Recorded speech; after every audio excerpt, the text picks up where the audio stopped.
Il parle de la région des Grands Lacs, parce qu'il situe lui-même cette région. Il dit que l'Éthiopie, c'est le Midi, c'est-à-dire la région qui est traversée par la ligne équatoriale, où nous avons donc des pays, le Gabon, le Congo, la Tanzanie, le Kenya, etc. Et c'est le pays d'origine des anciens Égyptiens. Donc il faut toujours faire cette nuance. Quand vous lisez Éthiopie dans un texte grec, on ne parle pas du pays des Négus.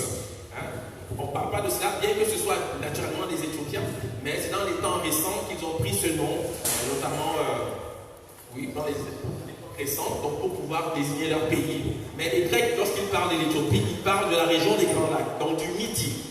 C'est aussi le lieu, vous le savez, où l'humanité a pris naissance, donc c'est tout à fait normal qu'il y ait de ce point de vue une relation évidente. Ici, il insiste donc sur les traditions, sur la culture, je passerai rapidement. Et il parle notamment des signes de l'écriture, qui pour moi est quelque chose de fondamental parce que c'est un peu le corpus qui m'occupe déjà depuis quelques années, car je me suis spécialisé, disons, dans les hiéroglyphes égyptiens. Et sans aller dans le détail, nous allons quand même avoir une notion vague, même si ça peut être précisé par la suite, de ce que c'est, parce qu'on va quand même traiter des hiéroglyphes, car on ne peut pas parler de l'Égypte antique sans réellement pouvoir aborder ce sujet-là. Voilà. Lorsqu'on parle de l'Égypte antique, en tout cas de la vallée du Nil, on a généralement l'habitude de limiter notre... Ouais, on n'entend pas.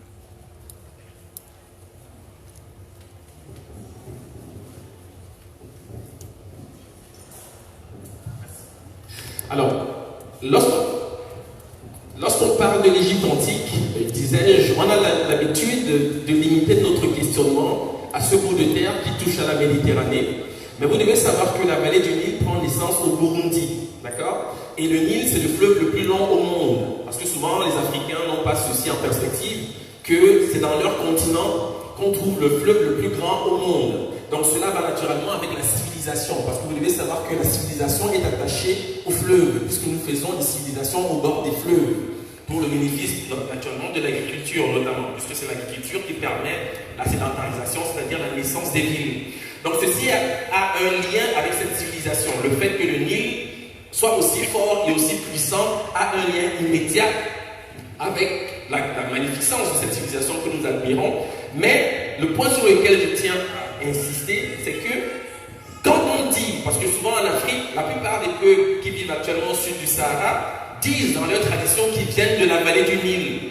Ce n'est pas nécessairement de l'Égypte des pharaons, parce que la vallée du Nil commence au Burundi, il ne faut jamais l'oublier. Il y a eu des phénomènes de migration importants du fait de l'époque récente, de l'histoire récente en Afrique, les razzias négrières, etc., la colonisation, bref, il y a eu un saccage important dans les temps récents en Afrique, et cela peut justifier du fait que dans nos traditions orales, pour ce qui peut rester de celle-là, eh bien, la plupart des peuples africains disent qu'ils viennent de la vallée du Nil. Bien sûr, un certain nombre de peuples ont une relation immédiate avec le pays des pharaons, mais la Nubie aussi avait la même tradition pharaonique, il faut le savoir. Et il faut toujours avoir en perspective qu'on parle d'un fleuve qui commence au Burundi. Donc tout ceci, depuis l'Afrique, le cœur de l'Afrique, jusque dans la Méditerranée, c'est la vallée du Nil. Voilà pourquoi on peut en parler avec autorité et dire naturellement que la plupart des peuples viennent de là, puisque c'est aussi dans ces lieux que l'humanité est apparue pour la première fois. Okay? Et naturellement, ce pays, l'Ouganda, le Rwanda, le Congo, c'est le pays d'origine des anciens Égyptiens. Ils ont simplement remonté le cours du fleuve pour ensuite s'établir naturellement dans la vallée. On aura l'occasion peut-être d'y revenir. Okay.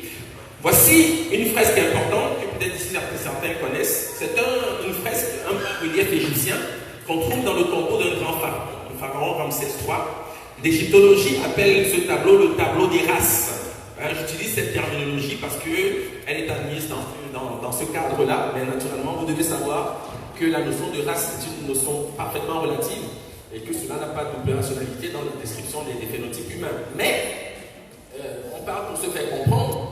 Ce qui est intéressant ici, c'est que le sujet égyptien, c'est-à-dire l'artiste égyptien, a représenté dans la tombe de son roi non seulement l'Égyptien vu par lui-même, c'est-à-dire son compatriote, mais les autres peuples que connaissaient les anciens Égyptiens. Donc ici, à l'extrême gauche, vous avez l'Égyptien vu par lui-même, il y a son nom qui est indiqué juste à côté, vous avez le type générique des Européens, vous avez les autres habitants de l'Afrique, et enfin le type, on va dire, sémitique. Les Phéniciens, les Assyriens, etc. Okay? Ce qui est intéressant ici, c'est que L'artiste égyptien ne fait aucune distinction entre l'Égyptien, son concitoyen, et les autres habitants de l'Afrique. Hein? On voit les noms, je vais pas aller dans les détails, c'est pas nécessaire, mais à l'image, ceci doit déjà pouvoir vous interpeller. Okay? Et pourquoi je vous présente ceci? C'est parce que généralement, lorsque vous questionnez l'Égypte antique, vous vous intéressez aux documentaires qui en parlent, on va vous présenter des Égyptiens qui ont le type sémitique. Okay? On va vous dire que ça, ce sont des Égyptiens, voilà, on fait des films comme ça. Voilà. C'est des choses qu'on rencontre assez souvent, mais il faut savoir que de ce point de vue-là, il s'agit purement et simplement d'une démarche de falsification. Car ceci existe et les égyptologues le savent, mais ils font à dessein ce type d'amalgame pour maintenir une forme de chape de plomb sur la civilisation égyptienne et les relations qu'elle peut entretenir avec les peuples en Afrique noire, parce que la civilisation égyptienne a une place singulière dans la conquête de ce qu'on appelle la civilisation, parce qu'elle a réellement tout inventé, on peut le dire sans exagération. Donc les enjeux sont quand même importants, c'est la raison pour laquelle il subsiste de ce point de vue un discours un peu flou comme ça, qui n'est pas tout à fait tranché, mais il faut savoir que les éléments pour vraiment en parler avec autorité existent, et c'est pour cette raison que je vous présente ceci. Alors, naturellement, lorsqu'on parle donc des migrations, parce que nous allons parler quand même du Mali, l'empire du Mali, vous devez savoir qu'il y a eu donc des phénomènes importants de migration. Cette carte est écrite par le professeur Cheikh Anta Diop, elle vient d'une de ses œuvres, et j'ai simplement rappelé ici deux choses. Les Africains disent qu'ils viennent de la vallée du Nil d'après les récits traditionnels, c'est-à-dire qu'ils n'ont pas attendu ni lu Cheikh Anta Diop pour le dire. Moi, par exemple, je viens d'un peuple au Cameroun qu'on appelle le peuple Bassa. Dans notre tradition, les anciens disent que nous venons d'un lieu qu'ils appellent Égypto. Et ils n'ont pas lu Cheikh Anta Diop pour cela.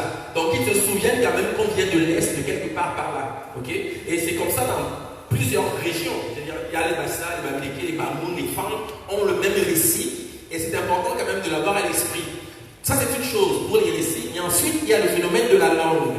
Et c'est sur ce point que je vais donc attirer votre attention, parce que c'est le point qui est généralement omis, mais c'est important de comprendre que les Égyptiens parlaient une langue. Et on va donc questionner cette langue aujourd'hui pour comprendre en fait quel est le lien que cette civilisation peut avoir avec l'Empire mandingue. Voilà. Alors, je vais citer une auteure française, franco-britannique, qui s'appelle Lilia Somberger. C'était une linguiste, elle a exercé dans les années 30, 1930. Elle a été présidente de la Société de linguistique de Paris. Elle fait partie des ressources qui ont inventé cette science qu'on appelle aujourd'hui la linguistique. Et dans une lettre, en 1928, qu'elle adresse au président du Conservatoire à Paris, voici ce qu'elle dit. Il y a quelques mois, j'ai eu l'insigne honneur de rendre compte à l'Académie des résultats de mes études des langues négro-africaines et de l'égyptien. J'ai conclu en ces termes. Les langues négro-africaines modernes dérivent de l'égyptien. Messieurs Meillet et Moret ont bien voulu prendre la parole pour m'encourager à poursuivre mon examen des faits communs. Il m'est possible aujourd'hui de confirmer et de préciser la chose. J'ai constaté en effet que les dialectes mandés du Soudan occidental, c'est-à-dire le Mali, la Guinée et le Sénégal, représentent un dialecte copte, peu modifié sinon au point de vue phonétique. Nul n'ayant jamais hésité à classer les langues de type mandé parmi les idiomes dits africains, et la parenté des langues négro-africaines étant pratiquement admise aujourd'hui, démontrer que le mandé n'est qu'un dialecte copte, c'est trancher d'une façon définitive la question de l'origine des parlers africains modernes. J'ai tenu à mettre l'Académie au courant de cette découverte. Cette note est fondamentale. Je vais vous dire pourquoi. La première chose, c'est que vous devez savoir ce que c'est que le copte. Qu'est-ce que c'est que le copte? Bon, aujourd'hui, si vous entendez parler de coptes, on va vous dire que les coptes sont les chrétiens d'Égypte, parce que c'est dans les temps récents que ce mot a pris cette signification. Le mot copte vient du grec Aegyptios, qui signifie égyptien. D'où le mot copte. Ce n'est qu'une francisation du terme Aegyptios, qui signifie égyptien. Ça, c'est pour le peuple. Mais le copte, c'est aussi une langue qu'on prétend aujourd'hui morte, parce que la liturgie copte, les chrétiens d'Égypte aujourd'hui ne savent plus comment parlaient leurs ancêtres. Quelquefois, ils utilisent un dialecte copte qu'on appelle le copte saïdique lors des liturgies, un peu comme on faisait au Moyen-Âge le latin pour faire comprendre la messe, mais ils ne comprennent pas réellement de quoi il s'agit, parce que personne ne sait plus tout à fait parler et comprendre le copte. Mais, donc on prétend que c'est une langue morte. Sauf que Lilia Somberger nous dit que des dialectes mandés, c'est-à-dire le bambara, le malinké, le soussou, c'est du copte, c'est-à-dire que c'est la langue que parlaient les anciens Égyptiens, autrement dit les pharaons d'Égypte. Donc ce n'est pas une langue morte. Cela veut dire quoi, clairement? C'est-à-dire que si aujourd'hui un ancêtre pharaon débarque en Afrique et se balade dans les rues de Niamey ou de Bamako, il comprendra ce que ces populations sont en train de dire, parce que c'était la langue qu'il parlait. C'est ce que ça veut dire. J'espère que vous mesurez le propos. Alors, autre chose, Lilia Somberger va donc préciser son point une année plus tard. Elle dit, parce qu'elle a fait un mémoire sur cette constatation, elle dit: l'idée que toutes les langues négro-africaines seraient des formes de l'égyptien a paru révolutionnaire. Elle a été généralement accueillie avec scepticisme. On a dit que l'égyptien, écrit sans voyelles, ne permettait pas de vérifier l'exactitude des correspondances. Les raisons d'ordre technique invoquées dans les mémoires citées ne pouvaient convaincre que les linguistes exercés et habitués aux méthodes de la grammaire comparée. Abandonnant cette fois les études d'ensemble, nous limitons ici la comparaison au seul dialecte copte et mandé. Et elle précise donc: il suffit de rapprocher les faits pour se convaincre que le malinké et le bambara sont des dialectes coptes. C'est clair, c'est net et vraiment c'est clair. Si l'ordre des mots a changé, le vocabulaire et les morphèmes ont pu évoluer. Le vocabulaire et la morphologie du copte et du mandé se recouvrent. L'évolution phonétique à laquelle les mots mandés doivent leur prendre était avancée en copte, ainsi que les modifications d'ordre syntaxique. Le mandé, qu'on cite volontiers comme un exemple typique de langue négro-africaine, apparaît avec évidence comme un représentant moderne du copte. Il reste à déterminer l'époque de la séparation et la voie par laquelle la langue a été transportée. Parce que Lilia Somberger pensait que le fait qu'on parle aujourd'hui au Mali, par exemple, le copte, c'est-à-dire le malinké ou le bambara, eh bien, était le fait d'Égyptiens qui avaient migré dans ces régions, quand en réalité le phénomène est beaucoup plus effectif en linguistique. Il s'agit en réalité d'un ancêtre commun qui a donné naissance à plusieurs branches, dont notamment le bambara, le malinké d'un côté et puis le copte de l'autre. Pour ne citer que ces langues, bien sûr, il y a plusieurs langues mondaines, il y a le lipi, le vaï, etc. Mais le loma, mais je n'irai pas dans ces détails. Si vous comprenez l'essentiel pour moi, le point essentiel sur lequel je souhaite attirer votre attention, c'est le rapport que le bambara, le malinké, pour ne citer que ces sont importants du côté du Soudan occidental, eh bien, entretient avec le copte qui est le stade final de la langue parlée par les pharaons d'Égypte. C'est le point sur lequel moi je souhaite porter votre attention. Donc, maintenant, bien sûr, le pays de Sundata, c'est le mandé ou le manding. Le mot mandé ou mandin, c'est une composition de deux termes, ma ou man, qui désigne le lamentin, et den, qui veut dire l'enfant. Donc, littéralement, mandé ou mandin signifie l'enfant du lamentin. D'accord? Alors, moi je soupçonne, je n'en ai pas la preuve, je poserai la question aux initiés, aux savants mandins, mais je soupçonne que le mot, l'animal choisi vient peut-être de la forme de l'empire du Mali, qui est décrite ici en jaune. Et naturellement, vous devez savoir que quand on parle du Mali aujourd'hui, le Mali ne rencontre pas les frontières. Le Mali moderne ne rencontre pas les frontières de l'Empire. L'Empire était beaucoup plus vaste, parce que vous voyez qu'il commence en Gambie, il rentre jusqu'au Niger. Alors que le Mali d'aujourd'hui, vous voyez, c'est un peu un découpage colonial. Mais c'est important de savoir que quand même, cette région, bien sûr, a beaucoup à voir avec l'histoire que nous allons parcourir aujourd'hui. Voilà. Donc ça, c'est pour l'information. Que veut dire mandé, les enfants du lamentin? Je soupçonne que lamentin, pourquoi? À cause de la forme du pays, tout simplement. Mais peut-être qu'il y a d'autres significations ou d'autres raisons. Ceci reste à préciser, bien entendu. La chose sur laquelle moi je souhaite évidemment apporter votre attention, c'est le bassin, la vallée du Djoliba, ou du Lissabir, ou du Niger. Okay? La boucle du Niger. C'est ce fleuve qui donne en fait naissance à cette civilisation. Parce que les Africains, bien sûr, comme la plupart des peuples, font des civilisations au bord des fleuves. C'est la raison pour laquelle à Paris, vous avez la Seine, à Rome, vous avez le Tibre. Enfin, toutes les grandes villes, à Londres, c'est la même chose, il y a un grand fleuve. Bref, toutes les cités importantes sont toujours dans les environs d'un fleuve, parce que c'est le fleuve qui assure la pitance des hommes qui sont sédentaires. Donc, nous allons parler un peu de cette boucle qui est importante et qui est en fait le motif pour lequel nos ancêtres se sont installés dans ces régions. Parce que le fleuve y est pour l'essentiel.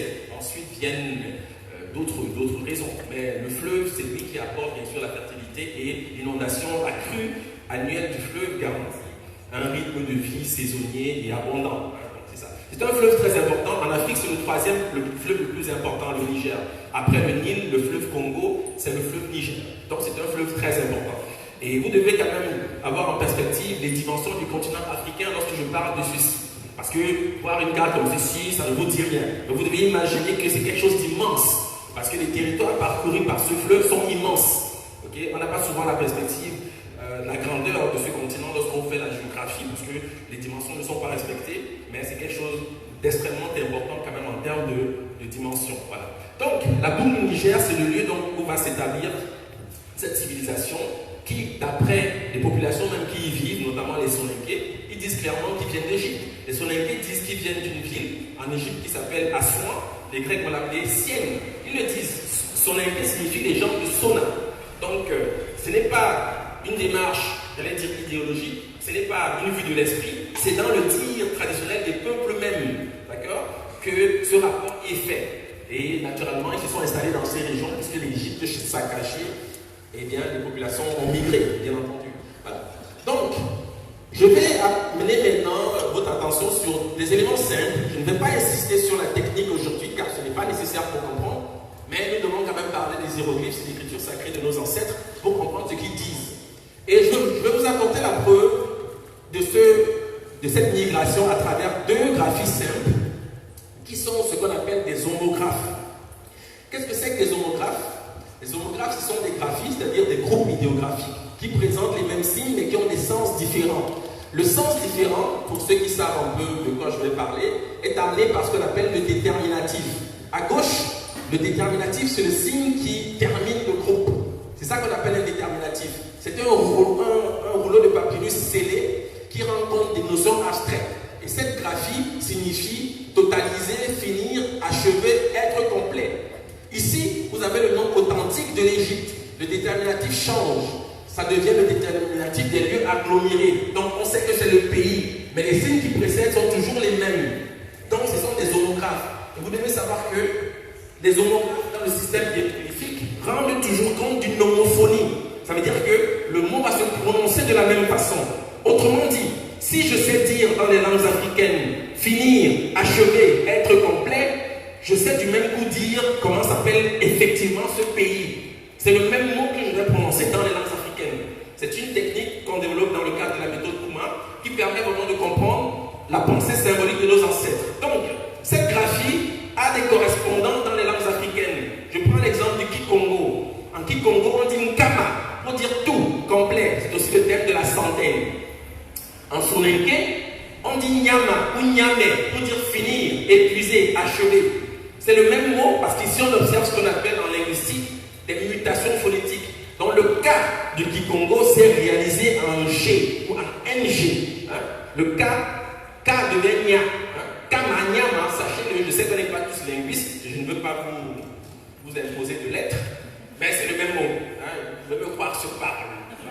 C'est le même mot. D'accord? J'espère que vous n'avez pas des difficultés de cet ordre, parce que ça risque de vous bloquer quand c'est évident. Mais si je le dis, c'est parce que je suis certain du fait, et je sais qu'en faisant vos recherches ce soir, eh bien, vous allez arriver aux mêmes conclusions. Donc, en Kikongo, on dit Kama, tout complet, le chiffre 100, d'ailleurs, même en Bambara, c'est Keme, c'est 100. Okay? En Soninké, c'est la même chose. Mais en Soninké, on dit Nyama, ou Nyame, pour dire finir, épuiser, achever. Ça veut dire que les langues africaines vérifient le sens de cette graphie. Cette graphie-ci, en copte, se dit Keme. Et on traduit en Égypte, en français aujourd'hui par Égypte. Mais Keme, c'est le chiffre 100 dans les langues du Mandé, d'accord? Et en Maoka, qui est le Malinké parlant en Côte d'Ivoire, on dit Djama ou Yama pour dire le pays. Ça, c'est le nom authentique de cette civilisation. On ne dit pas, même si ça vous plaît beaucoup, Québec, ça n'existe pas, c'est une convention en égyptologie. Ce pays s'appelle simplement le pays, comme les Africains le font encore aujourd'hui. Djama ou Yama en Malinké, notamment en Maoka, le Malinké parlant en Côte d'Ivoire. C'est le nom de ce pays, ok, qui signifie, si on veut faire un peu de philologie, en clair, le pays noir. Je n'irai pas dans ces détails, ce n'est pas essentiel pour aujourd'hui. Mais c'est le même mot. Si vous êtes attentif, en Soninké, je dis Nyama, en Maoka, je dis Yama. C'est le pays. Hein, c'est le même mot. Voilà pourquoi je sais que ici j'ai une lecture effective et que ce n'est pas le hasard. D'accord? Ça, c'est une façon de vérifier. Alors, pourquoi je vous amène sur ce terrain?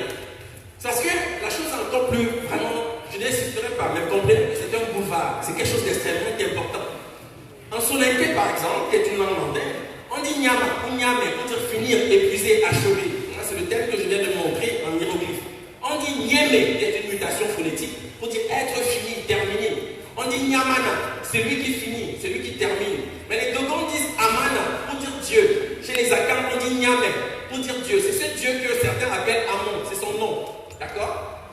Parce que vous devez savoir que le nom de cette civilisation a un lien étroit, intime avec le nom de cette divinité qui est le grand Dieu de toute l'Afrique. Parce qu'ailleurs, on va l'appeler Nyambé, Nzambi, c'est toujours le même. C'est qu'il y a des mutations phonétiques. En Kinyarwanda, au Rwanda, on dit Imana. Hein? C'est une mutation. Les Dogons disent Ama ou Amana, c'est le même mot. Les Soninké disent Djamane pour dire le pays. C'est une mutation de Nyamana, mutation phonétique. Et ils le savent très bien.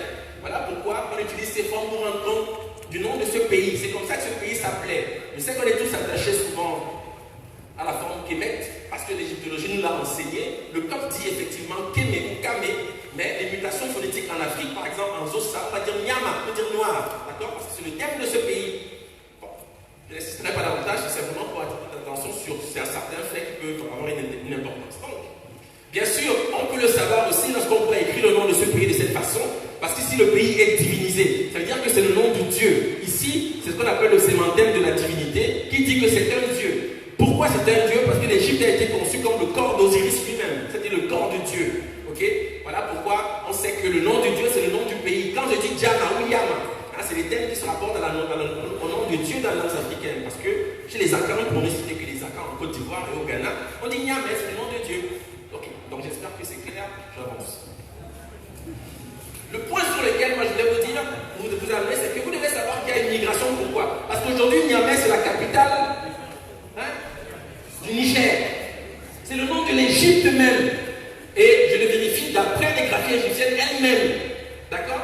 Donc j'espère que vous voyez les liens. Je ne sais pas si vous êtes familier de ce genre d'image. Ouais. Mais ne soyez pas effrayés. C'est tout à fait normal qu'on arrive à ce genre de conclusion quand on comprend de quoi il s'agit. Niamey, c'est le mot.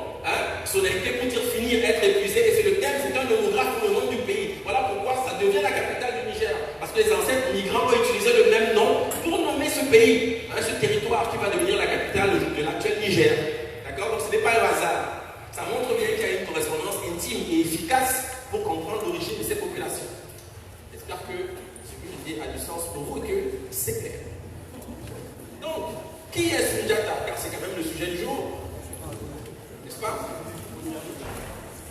Keita est le nom de la famille impériale du Mali. Soundiata Keita était un petit garçon chétif, malingre, sans force, paralysé des membres inférieurs, auquel on ne prêtait guère attention. Sinon pour s'en moquer, à la grande tristesse de sa mère qui s'appelait Sogolon, Condé, Sogolon, Koné, etc. Sogolon. Un jour, qu'on lui offre un lourd bâton de commandement qu'il ne va pas pouvoir porter, il s'appuie sur ce bâton, se redresse et marche. Sa mère, éperdue de joie, improvise un chant. Sortez, sortez femmes, Soundiata a marché. Sortez, sortez femmes du Mandin, Soundiata a marché. Sortez, sortez prêtresse, Soundiata a marché. Prêtresse qu'il savait, Soundiata a marché. Okay? C'est ce que chante depuis des lustres, des siècles, les djélis du Mandé, à la gloire de ce grand prince qui a unifié ce beau et grand pays qu'on appelle aujourd'hui le Mandé, ou en tout cas le Mali, pour simplifier, car le Mali, bien sûr, je l'ai dit, n'a pas tout à fait les frontières décrites par l'Empire de ce grand personnage. Maintenant, il s'agit pour nous de savoir si c'est un personnage historique ou pas, parce que ça, c'est autre chose. Alors, la première chose, voici le nom Keita. C'est le nom des pharaons de la 9e et de la 10e dynastie. C'est ça. Ici, c'est écrit fils du soleil, Keita. Ça se dit, les Égyptologues vont lire Keti, parce que c'est comme ça qu'ils comprennent la chose. Mais je vais vous dire pourquoi ça se dit Keita. Okay? Donc, ce n'est pas un nom nouveau. Si c'est la famille impériale du Mali, c'est parce qu'ils ont été pharaons en Égypte pendant la 9e. Alors, cette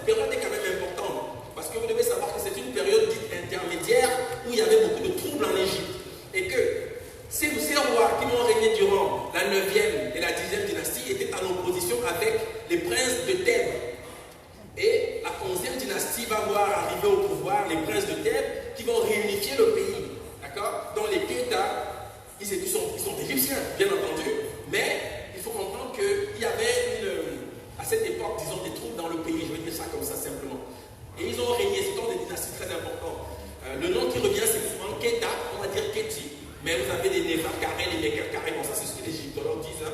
C'est la façon d'appeler les choses, mais il ne faut pas s'attacher à ce genre de mots car ce sont des choses qui n'existent pas dans la vraie vie.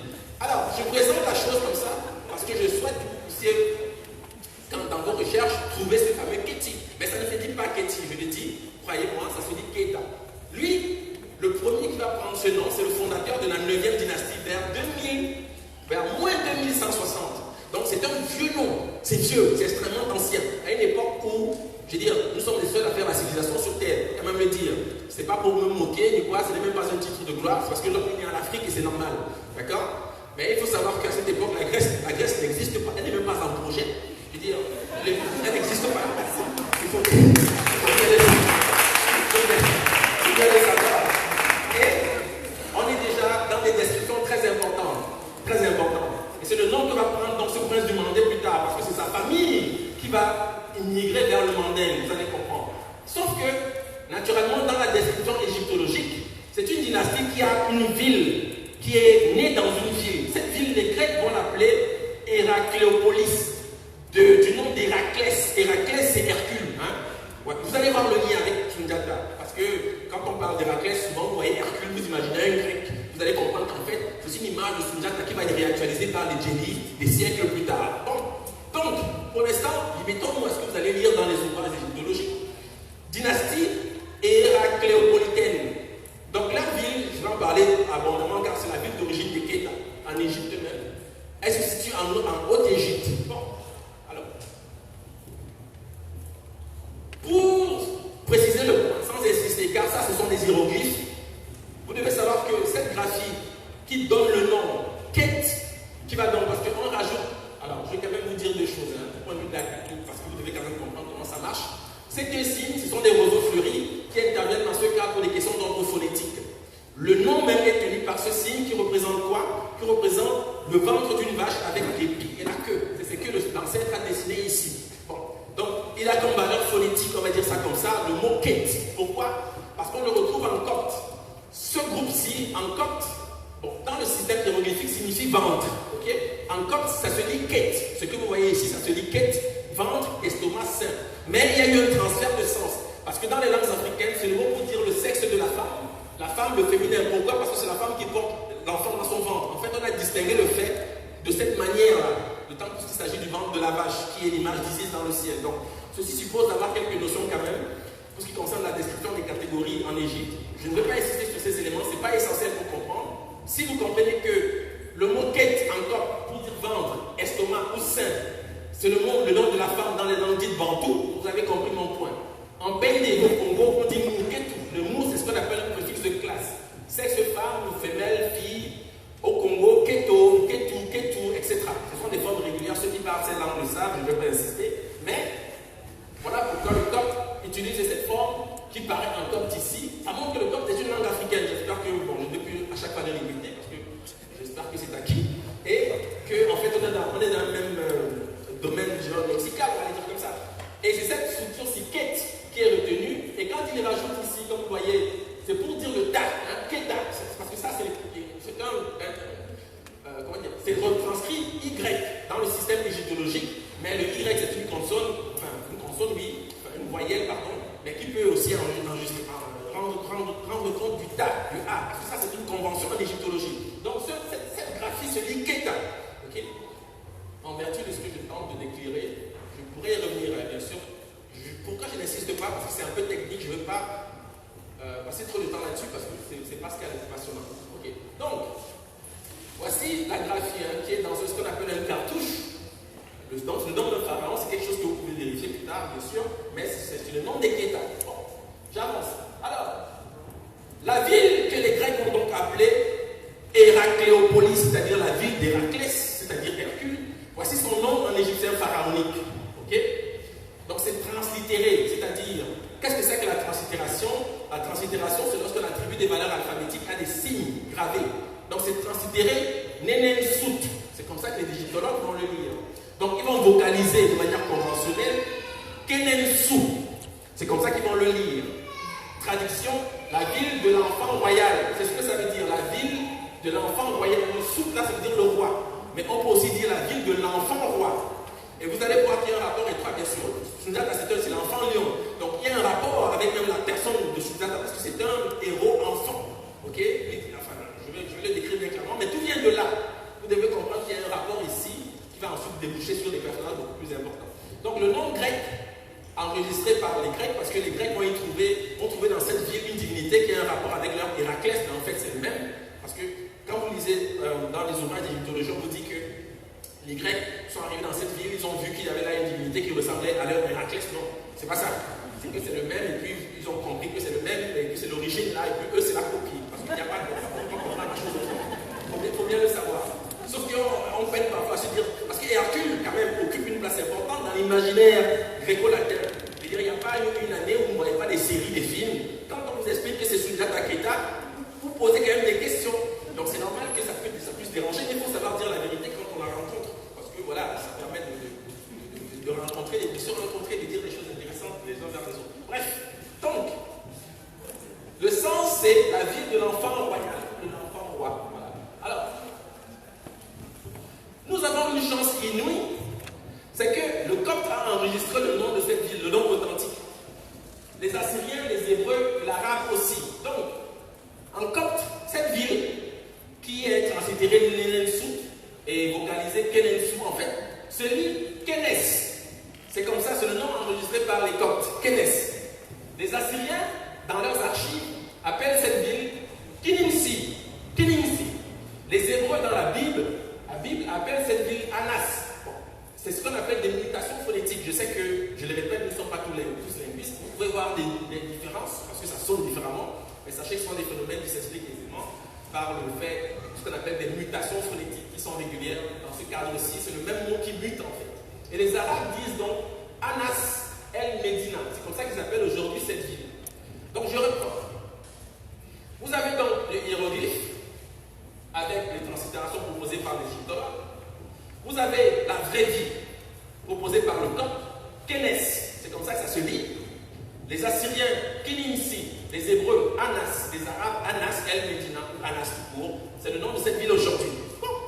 Ce que vous devez savoir, parce que c'est là où on arrive à quelque chose d'intéressant, c'est que le nom que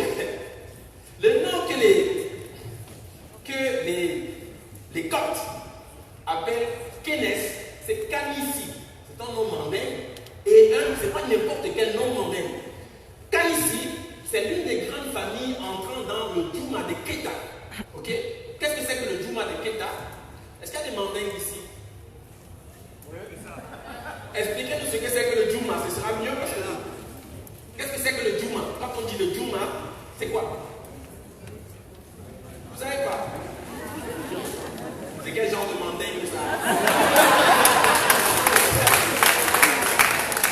C'est le nom du clan. Quand on dit le Djouma, c'est le nom du clan, le nom de famille, mais pas le nom de famille dont je m'appelle Pierre-Paul Jacques. Non, c'est le nom du clan, parce qu'il y a des Djouma. D'ailleurs, je vais même être plus précis. Pour introniser dans le mandé ce qu'on appelle les Djamanatigi, c'est-à-dire les chefs du pays qui peuvent être empereurs, chefs d'État, dans le mandé, ça prenait 3 familles pour qu'ils soient légitimes. Les Tunkara, les Kamara et les Kanissi. C'est eux qui intronisaient le roi. Ok? Et ça, c'est le nom de cette ville-là, la ville de Keita, en Égypte, Kanissi, parce que c'est le nom de famille, en fait, donc le clan, bien sûr, donne le nom à la ville, c'est normal. Ok? Voilà pourquoi on retrouve ce nom, non seulement dans la Bible, mais c'est Kanissi, c'est un nom mandin, ce n'est pas n'importe quel nom, ce sont des Keita. Ok? Donc vous devez comprendre qu'il y a ici une relation immédiate, bien sûr, avec tout ce que je tente de clarifier depuis tout à l'heure. Bon, j'espère que c'est clair. La ville ici, bon, vous ne voyez pas très bien, désolé, parce que c'est une carte, je sais que c'est un peu loin, mais elle se situe là, hein, en moyenne Égypte, mais généralement cette région est considérée comme la Haute-Égypte. Hein? Donc ça existe dans la vraie vie. Donc si jamais il y a des mandingues ici qui un jour souhaitent aller en Égypte, ils aillent là. ils seront sur la terre de leurs ancêtres, ça c'est clair. Okay? Donc tout l'intérêt de s'intéresser aussi à ce genre de voyage, ce ne sont pas des voyages touristiques, au sens où on irait là comme ça pour voir des non. Il faut savoir que nous sommes ici en pèlerinage dans des lieux où ont vécu nos ancêtres. Donc c'est important d'avoir cette démarche et de comprendre ce que nous faisons lorsque nous questionnons la vallée du Nil. Il faut actualiser ce savoir pour rendre, enfin non seulement pérennes la tradition qui persiste, mais lui donner de la vie. Parce que vous devez savoir ce que c'est que la civilisation égyptienne. Elle a fait des choses extraordinaires.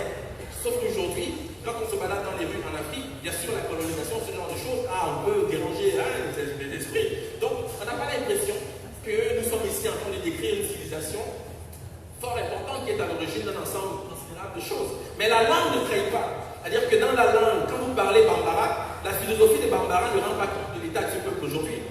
Les Dogons, c'est la même chose. Ce que savent les Dogons montre qu'ils étaient très avancés dans le temps. Parce que ça prend donc des atouts. Ça prend des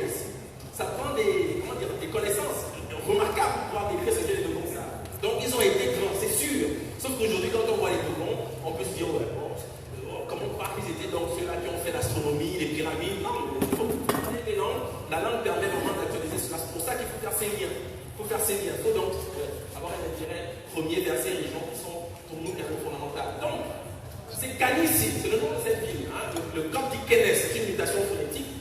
Et je le répète, c'est l'une des grandes familles entrant dans le Djouma des Keta. Ce sont des Keta en fait. Parce qu'on ne dit pas toujours Keta pour nommer cette famille royale. Okay? Elle peut avoir plusieurs noms, il y a des alliances qui se font. Kanissi, ce sont des Keta. Ils le savent. Donc, je vais donc dire deux mots sur Héraclès, parce que c'est Héraclès, c'est ce fameux Sundiata Keita réactualisé, enfin, ou en tout cas, vous comprenez le lien, mais je vais, sans insister, parce que je sais que le temps file.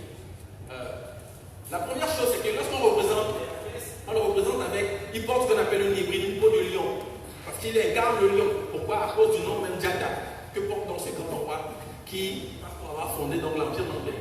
Ça, c'est Héraclès, décrit par les Grecs eux-mêmes, et on lui donne une de lion, parce que il y a un rapport immédiat. Voilà pourquoi les Grecs ont appelé cette ville Héracléopolis, la ville d'Héraclès, parce que naturellement le lion il tenait une place essentielle, tout comme dans le Mandé. C'est la même chose.